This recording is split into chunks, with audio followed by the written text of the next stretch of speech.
तो जी आ गई है शेर की तरह अपनी माफिया स्कॉर्पियन। देख रहे हो बाकी गाड़ियों के बीच में क्या ऐसे रोड प्रेजेंस लग रही है, अलग ही है भाई, ऊंची ऊंची सी। और यूरोप में हमें लगा था लोग ना देखेंगे नहीं गाड़ी को पलट पलट के, बट लेकिन यहाँ पे भी गाड़ी को पूरी अटेंशन मिल रही है। मस्त हर रोज का ही काम हो गया भाई, सामान निकालना, सामान रखना। अभी गाड़ी है भाई फिर भी आसानी रहती है, बाइक वालों को तो कितनी दिक्कत होती है। रोज राइडिंग गियर्स पहनो, रोज लगेज लोड करो अपना पैनियर्स वगैरह, तो गाड़ी में तो फिर भी ठीक है। Thank you so much. ये होटल के ओनर है। Okay bye. बाकी नहीं भाई, स्कॉर्पियन आ चुकी है अपनी नॉर्थ मैसेडोनिया में। ओए होए होए गजब। ये देखो भाई यहाँ पर है इस वक्त हम, और ये एरिया बचा हुआ है। फाइनली फिर हम लंदन यूके में एंटर कर जाएंगे। अलग ही लेवल का मजा आएगा भाई। पहले डॉक्यूमेंट्स रख दूं भाई सारे संभाल के। ये देखो भाई नॉर्थ मैसेडोनिया का स्टैंप कुछ इस तरह से लगता है, और गाड़ी बनी हुई है यानी कि लैंड बॉर्डर क्रॉस किया है। बट हम जैसा सोच रहे थे कि सर्बिया का एग्जिट स्टैंप यहीं पे ये मारेंगे, इन्होंने मारा ही नहीं भाई। तो ऑफिशियली हम सर्बिया में एंटर तो किए बट निकले नहीं है, किसी को पता नहीं है। बट वही बात है भाई, जब मैसेडोनिया में एंटर कर लिया इसका मतलब सर्बिया से एग्जिट लिया ही है, जब ही तो एंटर हुए है ना। बॉर्डर से भाई इनकी जो कैपिटल सिटी है ना स्कोप्जे, सिर्फ 51 किलोमीटर है, यानी कि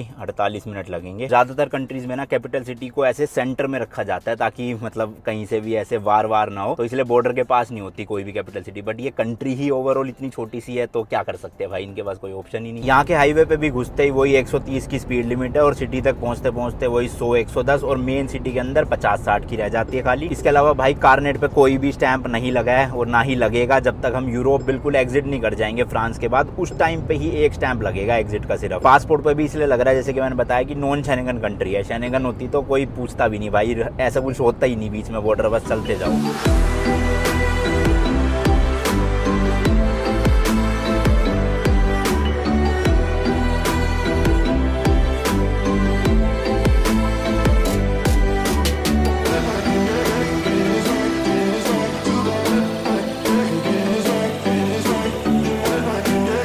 तो जी सेम टू सेम 3-4 किलोमीटर चलते ही वापस से टोल टैक्स आ गया है, एंट्रेंस होगी यहाँ पे। चलो भाई कार्ड चल जाएगा, शुक्र है। अभी इन कंट्रीज में एक दिन रुके हुए हैं, इसलिए ज्यादा करेंसी होती नहीं है, फिर भी सिटी से निकाल ही लूंगा। भैया नाच रहे, गेट खोल दिया, कार्ड वापस। Thank you.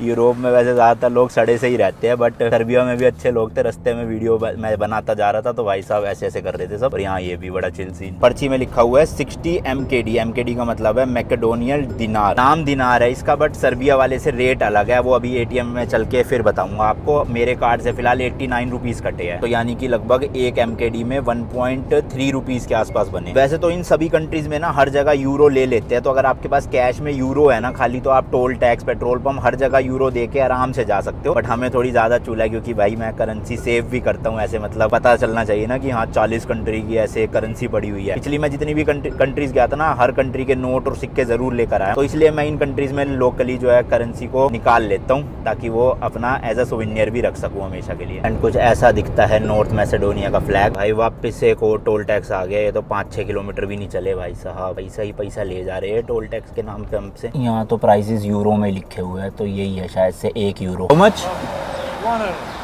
Card? What?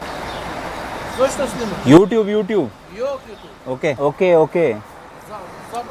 Okay 1 euro का है, लगभग वही 90 रुपए। यहाँ की करेंसी में काटे हैं 40 MKD। उस हिसाब से देखा जाए तो लोकल करेंसी में हमें सस्ता पड़ रहा है टोल टैक्स, और अगर यूरो देते तो हमें यूरो 90 रुपए का पड़ रहा है, जबकि 40 MKD कितना 60 रुपए भी नहीं बना। सही है भाई, लोकल करेंसी निकालनी पड़ेगी, वरना सिटी में भी यही हाल होगा। तो यूरोप वाली सिम थी, अभी तक भाई उसके नेटवर्क नहीं आए, नो सर्विस दिखा रहा है। और इंडिया वाली का A1MK आ गया, यानी कि मैसेडोनिया पर नेट अभी भी नहीं चल रहा है। तो मेरे को लग रहा है थोड़ा सिटी में जाके ही ढंग से नेटवर्क पकड़ेगी सिम।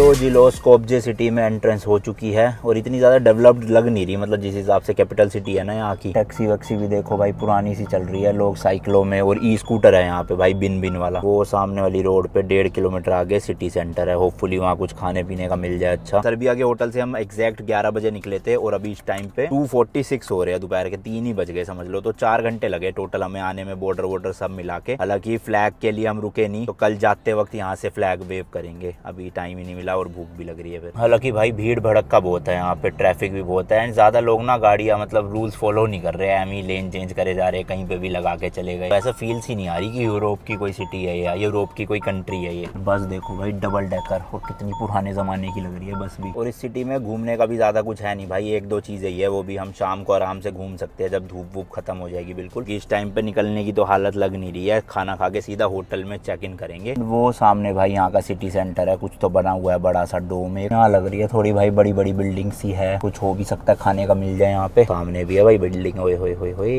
मैप के अकॉर्डिंग बिल्कुल एग्जैक्ट सिटी सेंटर में आ गए हैं, ये बड़ा सा शॉपिंग कॉम्प्लेक्स भी है, लेकिन खाने का नहीं मिल रहा अभी भी। जाके यहाँ पे पार्किंग मिली है, होपफुली कंट्री सेफ हो भाई, कोई गाड़ी में से शीशा तोड़ के सामान ना ले जाए हमारा। यहाँ पे भी वही सेम आर्किटेक्चर, नीचे दुकानें हैं, शोरूम बना रखे हैं एंड ऊपर अपार्टमेंट है ताकि जमीन बच सके, और पार्किंग किसी के पास नहीं है। ऐसी नॉर्मली पब्लिक पार्किंग होती है, पब्लिक नहीं मतलब पेड पार्किंग होती है। हमारे लिए ये फ्री थी या नहीं थी पता नहीं भाई, आके पता चलेगा, कोई पर्ची काटने वाला तो था नहीं। क्योंकि ओ भाई साहब डस्टबिन है, पूरा कमरा है यहाँ पे, देखना 4 लगा रखे, वो भी इतने बड़े बड़े। ये है भाई सामने कैफे जहाँ जाना, और यहाँ पे ATM भी है, जूस भी है, तो सब कुछ यहीं से मिल जाएगा मजेदार। हर जगह भाई बार ही बार बने हुए हैं, वही बियर वियर पी रहे हैं लोग, खाने की ज्यादा आइटम है दिख नहीं रही। चलो भाई सोविनियर का तो काम हो गया, यहीं पे स्ट्रीट पे मिल गया है, और पोस्ट कार्ड भी, और एक छोटा सा रेस्टोरेंट है, इनके पास वेजिटेबल सैंडविच है, कुछ तो वेजिटेरियन मिला, आज ट्यूसडे है, वैसे भी नॉन वेज खा नहीं सकते। तो पोस्ट कार्ड ले लेता हूँ मैं। मैग्नेट है 1 यूरो का, यानी 90 रुपीज। एक स्वीट शॉप मिल गई है, तो यहाँ से पेस्ट्री ले रहे हैं चॉकलेट वाली, कुछ तो जाए कम से कम पेट में, और साथ में भाई आइसक्रीम ले लेंगे थोड़ी सी वनीला वाली, काफी सारे फ्लेवर इनके पास। तो अभी इन कैफे वाले भैया से पूछा, ये बता रहे हैं कि जो नॉर्थ मैसेडोनिया है ना, वो EU यानी कि यूरोपियन यूनियन में नहीं आता है, इसलिए जो हमने सिम खरीदी है ना वो यहाँ पे काम करेगी नहीं, ना ही हमारी इंडिया वाली सिम काम कर रही है, बस नेटवर्क आ रहे हैं बट इंटरनेट नहीं चल रहा। तो आज का दिन ही है हमारे पास, बट बिना इंटरनेट के निकालना पड़ेगा, और अगर इंटरनेट चाहिए तो लोकल सिम लो या फिर ऐसी किसी कैफे की या होटल के वाईफाई से काम चलाओ। बट वाईफाई तो इनका बहुत तगड़ा है भाई, 273 Mbps की स्पीड दे रहा है। ये है जो भी होटल लेंगे उससे वीडियो अपलोड हो जाएगी, और नहीं होगी तो रात को इसी कैफे में वापस आ जाएंगे और यहाँ से कर देंगे। लो जी आ गई है चॉकलेट पेस्ट्री विद आइसक्रीम, हाँ मजेदार। लगभग 700 रुपए की आई है भाई, 2 पेस्ट्री और वो 2 आइसक्रीम की स्कूप। और मेरी जो इंडियन सिम है ना उसमें नेटवर्क आ रहे हैं और साथ में भाई मैसेज भी आ रहा है, लेकिन इंटरनेट ही नहीं चल रहा। इंटरनेट चल जाता तो भाई मजा आ जाता। बाकी होटलों में मेरे को लग रहा है अच्छे से वाईफाई मिल जाएगा, कोई दिक्कत नहीं है।